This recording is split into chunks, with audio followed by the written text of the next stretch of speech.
Let's talk a little bit about Generation X. We've got a lot of talk about Gen Z. We've got a lot of talk about baby boomers, but we're starting to see headlines even earlier today from Fox News. Nearly half of Gen X workers are delaying retirement as rising costs and stagnant wages are draining their savings. And there's a report here that nearly 50% of Gen X employees are pushing back their retirement dates. Furthermore, 38% believe they can still retire when they originally planned, and that means no one else does. I mean, this is a little scary.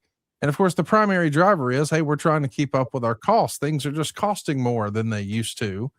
And specifically, they even in this article tap into the idea that 41% of the workforce feel like they were never properly prepared to deal with a crisis of this magnitude. And they go into specifics about how many people are tapping into their retirement account and their 401k account. If we've got any young listeners right now who aren't in that situation right now, and maybe retirement almost feels like a four-letter word because it feels like it's 30 years from now or something like that. What are some things they could do right now to get ahead of the curve and not maybe feel this way when they are at that age? It's something we talk about every week on here, Conrad, is stay out of debt. I mean, stay out of debt. You don't have to have, most people are going to have a mortgage. Most people are going to have a car payment. That's fine. And that's understandable, but get that mortgage paid off as soon as you can. If it's a 20-year mortgage, we've talked about putting extra payments in there, but how quickly you can get it down to a 15-year or 12-year period where you get that thing paid off.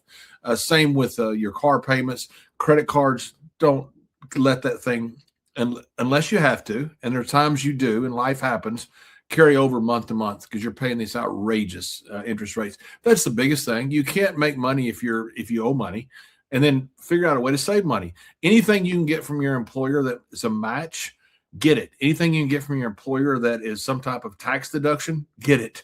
That's a guaranteed return. I mean, if you get something that's a tax deduction, you automatically make money off that money as soon as you put it in there because you get it as a tax deduction. And the quicker you start saving, the better. But to do that and to be able to retire, you got to stay out of debt. And I know that's easier said than done. Stay out of the big debt. And if you're in big debt, figure out a way out of it. Figure out a way out of it. I love that plan. And that's where I can help at savewithconrad.com. You don't need perfect credit or money out of your pocket, but if you can hear my voice and you feel like you're drowning in credit card debt, maybe you've got more month at the end of the money, man, we sure would love to give you a helping hand. We've been doing this since 2001. Later this year, I'll celebrate my 25th year in the mortgage business. I've helped thousands of families just like yours reach their short-term and their long-term goals. We've got over 1,000 5-star reviews, and you can read them for yourself at savewithconrad.com. But I'm talking to you. If you're having trouble getting out of that apartment and getting into that new house, we can help with that. First-time home buyers are our specialty. And the other thing we're really proud about, we take a lot of pride in helping people pay their house off. A lot of people get into a house and they get into a new mortgage, but they don't ever think about what the end of their loan looks like.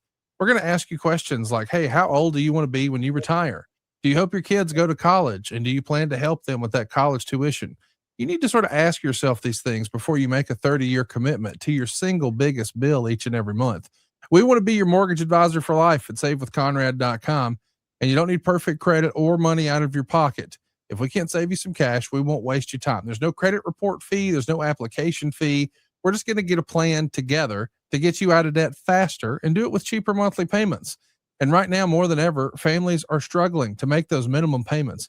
And the interest rate sky high on those credit cards. It's also not tax deductible. If you could get a better rate and a cheaper monthly payment, why wouldn't you do that?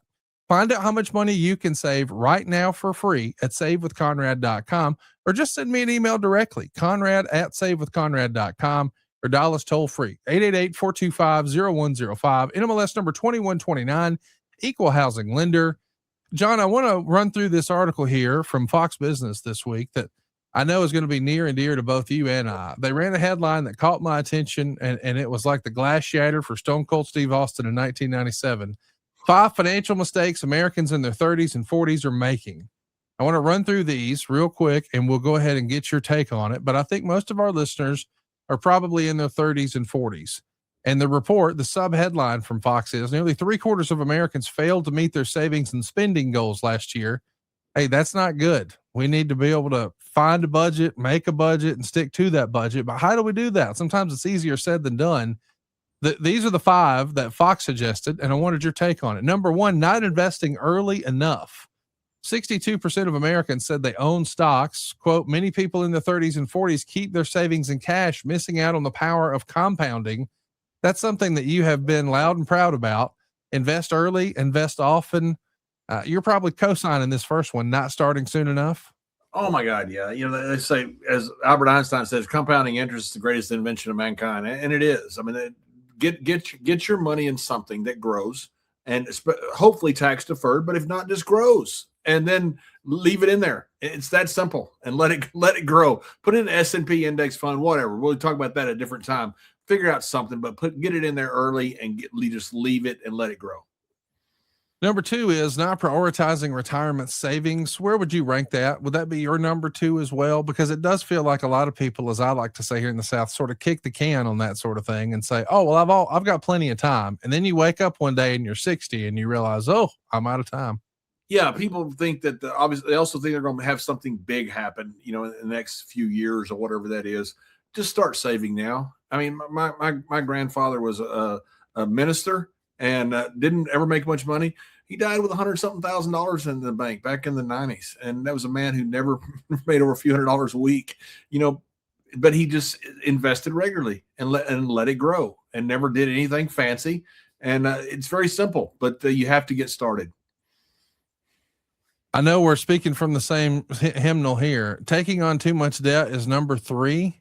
And boy, what a number this is. Total household debt rose by 191 billion just in the last quarter of 2025. Think about that. American households in October, November, and December added $191 billion worth of debt. We're headed in the wrong direction with that number, aren't we, John? Yeah, we sure are. And there's some real issues out there right now with healthcare costs that are rising, with inflation that's rising.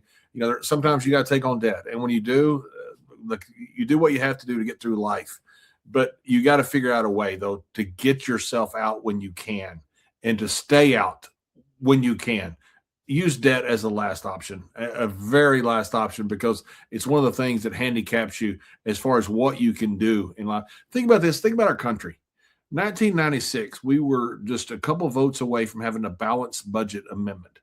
Okay. Now, if we'd have had that right now, we would have zero debt, zero, instead of almost 40 trillion. Imagine how much more better our country would be. It would be the most sound country in the history of the world. Same with you and your finances. Figure out a way to get yourself out of debt and stay out of debt. Number 4 on the list, not having an emergency fund. This is something we've talked about before. You need to figure out what your household bills are. And as soon as you can, let's build it to 3 months and then 6 months. And if you can, 12 months. And that can feel like an awfully lofty goal, but it does give you the peace of mind of knowing that, hey, short term, you got a little bit of running room here. You're not going to be upside down and really scrambling in a hurry. It turns out that more than 40% of Americans say they wouldn't be able to cover $1,000 emergency expense. Boy, that just stopped me in my tracks, John. You're talking about a new set of tires for some folks could just be an absolute disaster. Obviously, we don't want to get into debt and we don't want to obligate ourselves to crazy car payments and credit card debt and things like that. But having an emergency fund, that's got to be near the top of your list too, right? It is. Yeah. Life happens, and it's that simple. Life happens. If everything was smooth and everything was smooth sailing from now to the end of your life, then no, you don't need an emergency fund, but life happens. And whatever that is, whether that is a car wreck, whether that's a health issue, whatever that is, whether it's a branch coming through your roof and tearing up a bunch of stuff, whatever it is, life happens. You got to prepare for that. And if you are, man, it is the best feeling in the world to know that you're prepared for something and you're able to swallow that cost, because sometimes these costs can be overwhelming when you're not prepared. Number 5 on the list, John, I can't wait for your take on this. Not planning for their children's education early enough. It turns out last year, American families spent on average $30,837 on college. That's up over 9% from the previous year. Process that now. It was 9% more expensive to send kids to college in 2025 than it was 2024. I don't expect that to go down anytime soon, but think about that. That's $30,000 of after-tax net dollars. So you're talking about having to earn $50,000 in order to pay out the $30,000. And that's before you add in all the other costs, because that kid's probably going to need a car and it's probably going to be expensive to insure it. And last time I checked, they all need to eat and they all want cell phones. This can add up in a hurry. And a lot of families who don't have the proper planning for this, John, they wind up having to rely on student loans. And man, now you're setting a kid up for failure long term. Before he ever earns a dollar, he's already got debt. This is a dangerous situation. Can you start that too early in your opinion, John? No, absolutely not. And if the kid decides to go to trade school or the kid gets a scholarship, God bless them. Put the money in your retirement. I mean, it's not going to hurt you to save this money, but it is so expensive to go to college, and that's not going to change anytime soon. I mean, these colleges with the student loans and how that they follow people for their entire life if you don't pay them. I mean, these colleges are they know what they're doing. I mean, these student loans are a freaking scam, and they know they're going to stick people with it, and they know they're going to overcharge them. But you got to do it if you want this kid to get an education. And to do that, you have to start really early for this. Well, we're excited that you guys are going to start early. You know, I talked about it earlier. You know, I encourage everybody, try to look at a 15-year mortgage, try to figure out how to pay your house payment and get it completely gone before your kids ever go to college.